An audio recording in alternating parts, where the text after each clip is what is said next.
lulus SMP saya bisa dikatakan minggat. Sering harus ngeluarin uang sendiri untuk kegiatan bantu di SPA. Dan terus terang dulu kalau di SPA itu kalau ada kegiatan saya selalu milih dari tukang parkir. Jadi kalau misalkan di PTM Aki saya tukang parkir atau bantu-bantu yang lain. Lah wah dhewe iki lho padha-padha miskin kok. Padha-padha kere gitu ya. Padha-padha kere kok kere njaluk tulung kere kan gitu. Padha kerene kan gitu. Okay.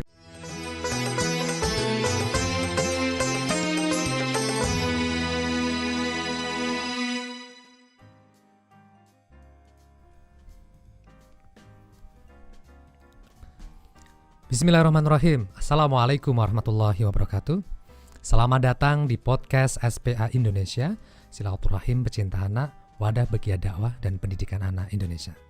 Ya alhamdulillah sahabat SPA Indonesia, bagaimana kabarnya? Semoga semua sehat ya, alhamdulillah.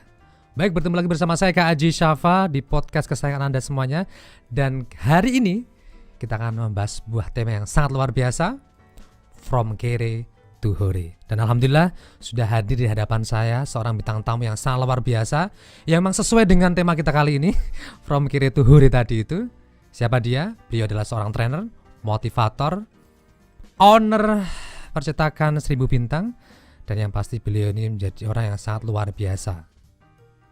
Langsung aja kita sambut bintang tamu kita yang sangat luar biasa. Assalamualaikum warahmatullahi wabarakatuh. Waalaikumsalam warahmatullahi wabarakatuh. Mas Muhammad Toha, gimana kabarnya Mas? Alhamdulillah sehat. Sehat ya? Pandemi semua masih lancar? Alhamdulillah nggak terpengaruh. Nggak terpengaruh ya? Nggak terpengaruh. Masih keliling Indonesia? Kalau saya sudah nggak, jadi kru tim ya? Ya, tim. Tapi kita punya tim. kita udah lama nggak ketemu ya Mas Toha ya? Karena mungkin ya kesibukan Mas Toha juga, plus karena memang pandemi ya sangat luar biasa gitu. Dan tadi percetakan yang disebutkan itu udah tutup. Udah tutup ya? Sudah tutup. Oh iya, percetakannya udah tutup teman-teman semuanya ya. Bisnisnya udah ganti. Dan kalau teman-teman belum pada tahu tentang Mas Toha ini, beliau sangat dikenal dengan sebutan Habibie dari Sekolah Mataram. Masih kalau itu?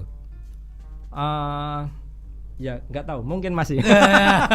Tinggal kenangan aja. Habibie dari Sekolah Mataram ya. Ini kalau Anda belum pernah tahu kalimat itu siapa orangnya, nah teman-teman semuanya inilah orangnya dari hadapan kita semuanya. Baik, Mas Toha, tema kita, kembali ke tema kita, From Kere to Hore. Sedikit cerita dong, emang benar-benar kere ya dulu ya? Ya dulu lulus SMP saya bisa dikatakan minggat dari Jawa Timur, dari Nganjuk ke Jogja. SMP tahun berapa? SMP saya lulus tahun 91. 91, asli Nganjuk? Asli Nganjuk. Oke, lanjut. Ya. Jadi dulu itu saya ke Jogja itu tidak punya saudara di sini. Jadi ya karena ada teman yang satu kampung tuh tinggal di Jogja. Nah, waktu itu saya ikut ke sini.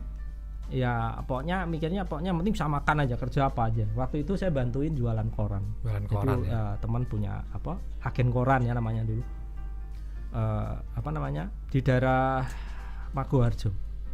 Nah, itu saya dulu ya tidur di mana aja, kadang di emperan pinggir-pinggir jalan gitu, ada yang di musola, ada yang di masjid, seperti pindah-pindah. Bahkan dulu pernah nyoba sering jaga kos gitu ya, anak-anak kos itu jagain kos kalau pas kosnya kosong, kemudian kadang bersih-bersih, nyuci piring, sampai nyuci baju, seperti itu. Dulu ini kan Mas Toha juga bagian dari SPA Indonesia ya. Kisahnya dikit dong, gimana itu dulu? Jadi dulu kenal SPA itu sebenarnya dari Ustadz Zainal Fanani. Jadi waktu itu saya pertama di 3 tahun setelah di Jogja itu saya masuk SMA kelas 1. Di sekolah itu ada kegiatan pengajian, waktu itu kalau nggak salah Isra Mi'raj. Nah waktu itu saya sebagai ketua Rohis, saya diberi amanah untuk nyari pembicara, penceramah. Waktu itu terpikir karena saya ada teman ya, waktu itu Ustadz Ridho Syam, saya tanya, Ustadz kira-kira ada rekomendasi siapa ini saya mau undang gitu kan. Coba ke SPA itu, ketua yayasan Pak Zainal itu mungkin bisa deh. Nah waktu itu saya undang Pak Zainal. Nah dari situlah awal perkenalannya tahun 94 ya? Ya 94 itu pertama kenal dan saya terkesan. Kemudian tahun 97 saya bergabung ke SPA. Dan dengar-dengar katanya pengen jadi anak angkatnya tuh ceritanya gimana? Nah itu? ceritanya waktu itu karena saya waktu SMA kelas 1 itu benar-benar karena mandiri, saya kerja sambil sekolah. Waktu itu saya sekolah itu dari nabung selama 3 tahun itu punya uang 125.000 itu saya pakai yang untuk mendaftar SMA. Nah setelah daftar itu saya belum beli seragam, belum beli buku dan sebagainya, otomatis saya harus break. Wah, ini besok masuk sekolah dari mana saya untuk biaya sekolah dan macam-macamnya. Terus akhirnya saya diantar Ustadz Ridho Hisham ke rumah Pak Zainal Fanani. Terus intinya saya pengen jadi anak angkat beliau. Diterima nggak sih? Nah, waktu itu Pak Zainal itu jawabannya ya lumayan agak menggelitik pikiran saya. Sampai sekarang tuh saya tidak bisa melupakan. Jadi Pak Zainal waktu bilang gini, lah wak dhewe iki lho padha-padha miskin kok. Padha-padha kere gitu ya. Padha-padha kere kok kere njaluk tulung kere kan gitu. Padha kerene kan gitu. Okay. Ya nek arep manggon ning kene boleh, silahkan, tapi makan cari sendiri, wong saya juga makan masih susah. Waktu itu saya masih ingat betul. Nah, itu kenal pertama dengan Pak Zainal itu pengajian, terus kemudian saya datang ke rumahnya. Tapi saya tidak menyerah. Waktu ketemu Pak Zainal, kemudian ternyata saya waktu itu terbayang bisa jadi anak angkatnya Pak Zainal, ikut Pak Zainal. Ternyata jawaban Pak Zainal seperti itu. Memang kondisinya saya lihat Pak Zainal juga waktu itu masih susah. Akhirnya sudah. Kemudian 3 tahun berikutnya saya lulus SMA. SMA di mana dulu, maaf Pak? SMA di Manlab Madrasah Manlab UIN ya? Ya UIN, Manlab UIN. Nah, setelah saya lulus SMA, saya ingat lagi, wah, saya dulu pernah kenal SPA. Nah, lulus SMA, saya sering main ke SPA. Awalnya cuma main-main aja. Akhirnya kemudian kenal dengan Mas Sabrur, kenal. Kalau Pak Zainal saya udah kenal lama, ada cerita itu tadi. Gitu. Dan di SPA ya kalau mungkin beda dengan teman-teman yang lain. Kalau di SPA teman-teman itu kan bidangnya pendidik, lulus SMP mengajar seperti itu ya. Kalau saya itu sebenarnya saya merasa nggak terlalu di SPA itu nggak terlalu terlibat banget gitu. Ya, karena bidang saya itu sebenarnya kenapa saya bisa diterima di SPA atau SPA butuh saya, dan saya juga sebenarnya butuh SPA itu karena saya punya keahlian di bidang komputer dan elektronik. Jadi sering bantu-bantu di SPA, misalnya ada komputer rusak atau install komputer atau mungkin betulin listrik atau apa. Awalnya dari situ. Dan perjalanan yang sangat nggak menyenangkan itu akhirnya titik baliknya di mana sih sampai rasa ya bisa dibilang hore tadi itu di mana?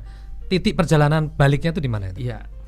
Jadi kalau dikatakan mungkin secara finansial saya merasa udah cukup. Ya itu mungkin tahun 2010 kali ya. 2010 ya. Nah, itu yang kemudian ada film tentang Habibie dari Selokan Mataram. Nah, itu kisahnya dikit gimana itu? Jadi ceritanya itu kan saya sebenarnya hanya untuk hiburan saja. Hiburan biar gak stres dengan pekerjaan sehari-hari yang sudah bikin suntuk gitu ya. Saya punya mengembangkan hobi yang namanya aeromodeling. Nah, umumnya aeromodeling waktu itu orang main aeromodeling tuh beli produk tuh pabrikan. Jadi beli udah jadi dan mahal, tinggal pakai dan harganya mahal jutaan. Nah, tahun itu karena saya merasa wah saya nggak mampu kalau beli yang pabrikan, saya berpikir bagaimana ini kalau kita bikin sendiri dengan kreativitas kita. Akhirnya saya mencoba membuat dengan bahan-bahan yang murah, misalnya dengan gabus, mungkin kayu dan sebagainya, dan akhirnya itu berhasil terbang. Nah, kemudian skill saya untuk membuat pesawat aeromodeling dari bahan-bahan gabus itu saya tularkan ke teman-teman yang lain. Dan kalimat Habibie dari Selokan Mataram itu siapa yang mencetuskan? Nah, itu salah satu mahasiswa yang ikut belajar di tempat saya. Belajar jadi gratis saya Sabtu ya? Minggu Itu belajar gratis ya? Iya, karena gratis ya itu kemudian teman-teman itu peserta itu bilang gini, wah ini kalau dibikin film bagus, ini akan menginspirasi. Jarang-jarang loh orang mau berbagi ilmu cuma-cuma gitu kan. Apalagi ini tiap Sabtu Minggu. Jadi Sabtu Minggu tuh ramai. Kalau malam Minggu biasanya teman-teman tuh yang belajar itu pada nginep di teras Sagilarin Tikar, tidur di emperan saya itu ada sekitar 10-15 orang. Biasanya sambil bakar-bakar ikan atau apa kalau malam. Terus paginya itu kita rame-rame ke lapangan nerbangin pesawat remote-nya itu. Nah, itu ceritanya. Akhirnya kemudian diundang di semua televisi kalau nggak salah ya? Iya, kalau dari Habibie Selokan Mataram itu kan dulu acaranya sebenarnya Eagle Award yang diselenggarakan di Metro TV. Metro TV, Metro TV. Nah, itu dibikin film. Waktu itu temanya kebetulan sesuai dengan Eagle Award tahun itu, yaitu Indonesia Cerdas. Jadi subjek-subjeknya itu banyakkan guru atau pengajar atau relawan-relawan di bidang pendidikan. Nah, dan saat itu juara. Alhamdulillah kita menang di 3 kategori sebenarnya. Masya Allah. Ya, kita sebenarnya 3 kategori, harusnya itu semua hadiahnya itu kita semua yang dapat. Kategori Cuman apa aja itu? kategori terbaik pilihan pemirsa. Jadi itu ada polling lewat SMS waktu itu, kita 80% voting kita. Ini 20% itu pesertanya ada 5, nominatornya ada 5, sebenarnya ada 10, kemudian dipilih 5. Dari 5 ini 20%, yang 80% votingnya masuk ke kita.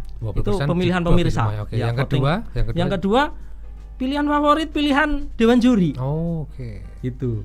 Nah, kemudian ada lagi saya lupa, yang satu itu film terfavorit dari apa saya lupa, tapi ada 3 kategori waktu itu. Dan itu juara semua ya? Ya, alhamdulillah.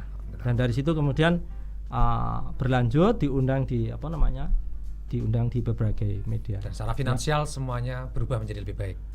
Waktu itu belum sebenarnya. Oh, belum malah. Ya, baru cukup aja. Cukup ya? Baru cukup aja. Belum hore berarti di situ. Oh, belum, masih ya, tapi sudah sedikit lebih setidaknya baik besok ya. Makan apa udah agak awalnya nah. Mungkin lebih susah dari itu. Harus ada inovasi-inovasi yang lain juga. Nah, iya. Baik. Mas Tuhan, sebelum nanti ngasih kesimpulan untuk kita semuanya, mungkin dulu kan pernah juga walaupun kalau tadi kata Mas Tuha nggak terlalu terlibat dengan SPA. Mungkin kalau Mas Tuha lihat perjalanan SPA dari dulu sampai sekarang, mungkin ada perbedaan nggak sih Mas Tuha sebenarnya? Menurut Mas Tuha? Kalau perbedaannya yang jelas secara fisik sekarang jauh lebih berkembang ya.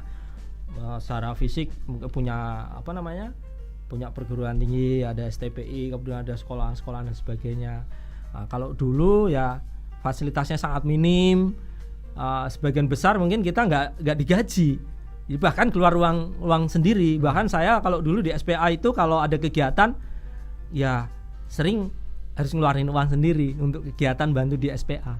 Dan terus terang dulu kalau di SPA itu kalau ada kegiatan saya selalu milih dari tukang parkir. Jadi kalau misalkan di PTM Aki saya tukang parkir atau bantu-bantu yang lain.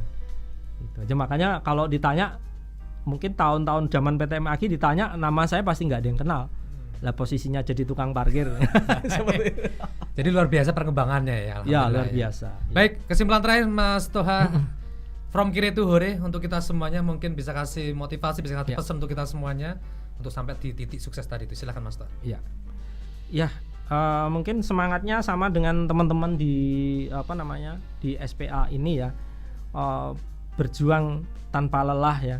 Jadi motivasinya mencari prestasi ya, mencari prestasi, tapi bukan mencari uang sebenarnya. Kalau uang itu mungkin bisa dikatakan itu efek aja, itu efek dari prestasi. Yang penting itu adalah bagaimana kita berprestasi itu.